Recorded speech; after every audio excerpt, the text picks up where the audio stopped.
This clip is brought to you by Merrick Health, the premium telehealth network from Derek More Plates, More Dates. Get your blood work and hormone optimization done under the same roof. Enjoy this clip. Within this whole field too, there's you talked a bit about olive oil, and we were able to talk about that a bit, how it's so beneficial. But when it does come to other oils, specifically seed oils, to be honest, we've had a bunch of people that have come onto the podcast. Some are like, oh, it's the devil, whatever. But, you know, when we look at the practical approach, I don't keep seed oils in the house. I don't cook with them.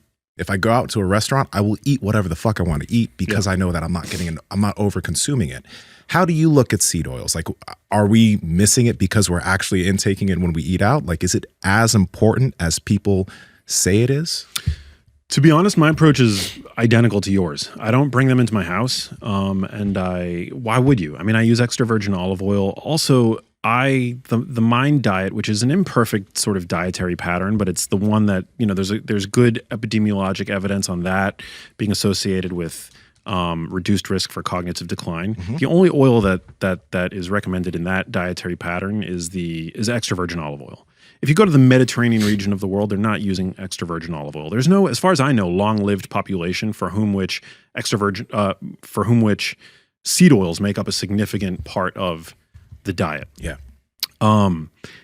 They have no flavor profile. They are, right there. Martha Claire Morris herself created the Mind diet out of Rush University. Rest her soul. She passed away, but I got to interview her and meet her a bunch of times. Does Mind stand for something? It is the Mediterranean intervention. It's a combination of the Mediterranean diet and the DASH diet. The DASH diet is a dietary approach to stop hypertension. So that's, as I mentioned, hypertension is a big risk factor for dementia. So if you can get a normal healthy blood pressure and integrate foods like extra virgin olive oil, dark leafy greens, fish, stuff like that, that seems to be a very evidence-based approach.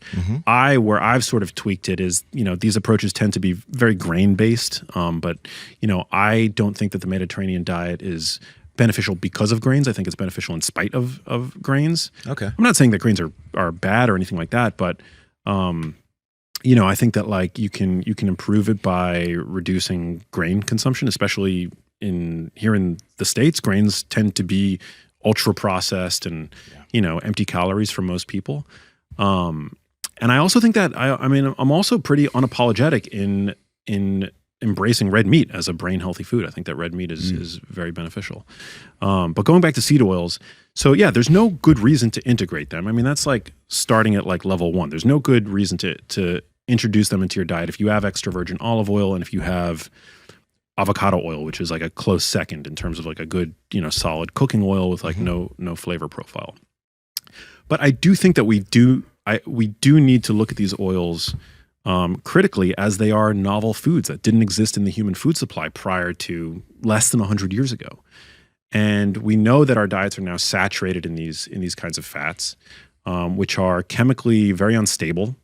They're often oxidized at the point of sale, and when we consume them, you know, in restaurants or when we cook with them and when we heat and reheat them, that oxidation process further continues or accelerates rather.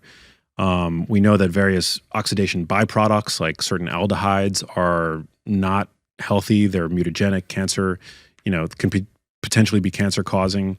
And so, yeah, novel food. And also with regard to the brain, it's a vast experiment being played out on a huge stage. Oh, shit. And we do not know the potential brain consequences of, you know, regularly integrating these kinds of fats into our diet.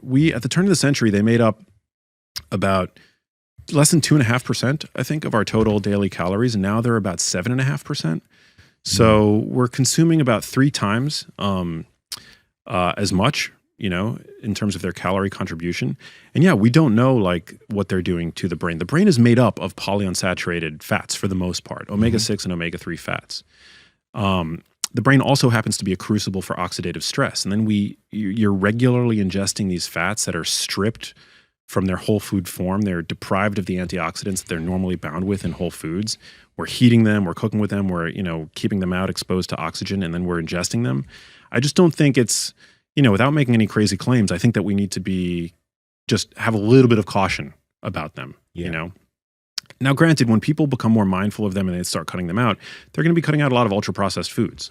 So a lot of people who cut out seed oils, they're going to see a health improvement regardless of whether or not it was the seed oil itself that was contributing to whatever symptoms they were feeling. I think in the hierarchy of things that are important, I would agree that minimizing the ultra-processed foods in general, the added sugar, the refined grain products, and the ultra-processed seed oils as a whole, I think that's probably should be priority number one.